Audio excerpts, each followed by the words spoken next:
আসসালামু আলাইকুম।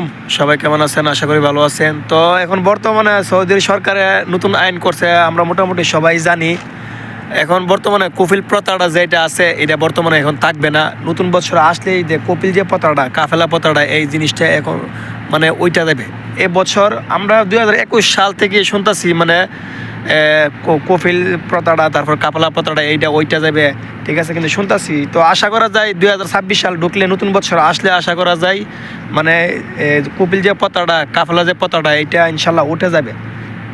এটা মোহাম্মদ বিন সালমানে শিওর করে দিয়েছে অলরেডি। তো নতুন বছর আসলে কপিল যে জিনিসটা এটা থাকবে না। সবাই কি করবে মানে অটোমেটিক সবাই মানে সরকারের আন্ডারে চলে যাবে। কপিল যে জিনিসটা এইটা থাকবে না, অটোমেটিক মানে সবাই সরকারের আন্ডারে চলে যাবে। আর কপিল যে জুলুমটা করতো, ফায়দাটা নিত, এইটা মানে আর দিতে হবে না।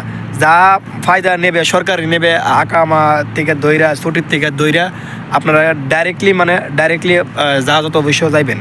কফিলের কোনো দরকার লাগবে না, আপনি ছুটিতে আসতে পারবেন, যাইতে পারবেন, কফিলের কোনো দরকারই লাগবে না। তো সবাই ভালো থাকবেন, সুস্থ থাকবেন। ইনশাআল্লাহ নতুন বছর আসলে আমরা দোয়া করি কপিল পাতাটা অথবা কাফেলার জিনিসটা ওইটা যাক, আমরা সবাই সরকারের আন্ডারে চলে যাই, এটাই ভালো। কোম্পানি, তারপর ফ্রি ভিসা সবাই সরকারের আন্ডারে চলে যাবে। ইকামা টিকামা যা করার সরকারই করবে, কফিলের কোনো দরকার লাগবে না, ঠিক আছে। তো সবাই ভালো থাকবেন, সুস্থ থাকবেন। তো আসসালামু আলাইকুম ওয়া রাহমাতুল্লাহি ওয়া বারাকাতুহু। তো সবাই ভালো থাকবেন।